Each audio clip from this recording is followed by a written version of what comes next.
আজকে যখন পত্রিকা খুললাম বেদনায় একেবারে নীল হয়ে গেছি। দেখলাম 5 জন সমন্বয়কারীকে গ্রেফতার করেছে পুলিশ। তারা জোর করে একটি বাড়ি থেকে, একজন সাবেক সংসদ সদস্যের বাড়ি থেকে 50 লক্ষ টাকা আদায় করছে। এই কি পরিণতি? এটাই কি আমরা চেয়েছিলাম? এই বাংলাদেশের মানুষকে কেউ এটা চেয়েছিল? সুতরাং এত তাড়াতাড়ি যদি এই ঘটনা ঘটে, 1 বছর হয়নি, তাহলে আমাদের ভবিষ্যৎ কি? প্রিয় সহকর্মী যোদ্ধারা, এই কথাগুলো এই জন্য বলছি যে গোটা বাংলাদেশ তোমাদের দিকে চেয়ে আছে। এই তরুণ যুবক যারা বন্দী দিয়েছে, যারা পাল্টে দিয়েছে সেই হাসিনার ক্ষমতাকে, তাকে দূর করে দিয়েছে দেশ থেকে, তাদেরকেই তো এখন এই দেশ গড়ে তুলতে হবে, তাদেরকেই তো এখন এই দেশকে নির্মাণ করতে হবে এবং তাদেরকে ভবিষ্যতের একটা সুন্দর বাংলাদেশ তৈরি করতে হবে, ন্যায্যতার ভিত্তিতে, মানবতার ভিত্তিতে।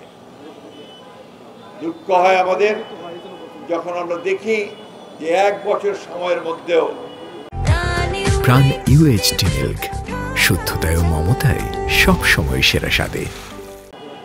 আমরা এই কথা জোর গলায় বলতে পারছি না যে আমরা এখন তৈরি হয়ে গেছি, এই দেশ আমরা নতুন করে গড়ে তুলব।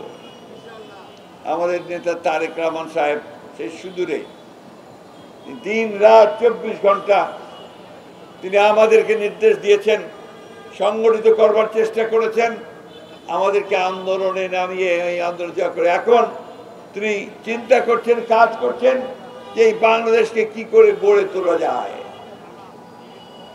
আমাদের নেত্রী দেশনেত্রী বেগম খালেদা জিয়া, তাকে কারাগারে পাঠানো হয়েছে মিথ্যা মামলা দিয়ে। 6 বছর আগে থেকে তিনি কারাগারে ছিলেন।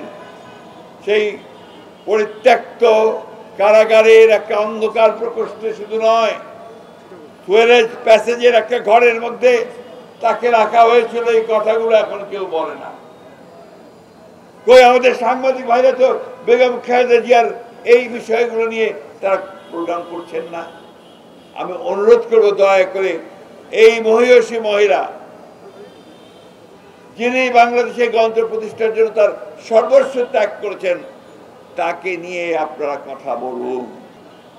বন্ধুগণ, আজকে দুর্ভাগ্য আমাদের যে আমরা এমন কতগুলো বিষয় নিয়ে তর্ক বিতর্ক করছি, এমন কতগুলো বিষয় নিয়ে আমরা নিজেদের মধ্যে কোন্দলে লিপ্ত হয়েছি, যা বাংলাদেশকে আরো পেছনে ঠেলে দিতে পারে, ফ্যাসিস্টদেরকে শক্তি যোগাতে পারে, ফ্যাসিস্টদেরকে সুযোগ তৈরি করে দিতে পারে আবার নতুন করে বাংলাদেশের উপরে চেপে বসার।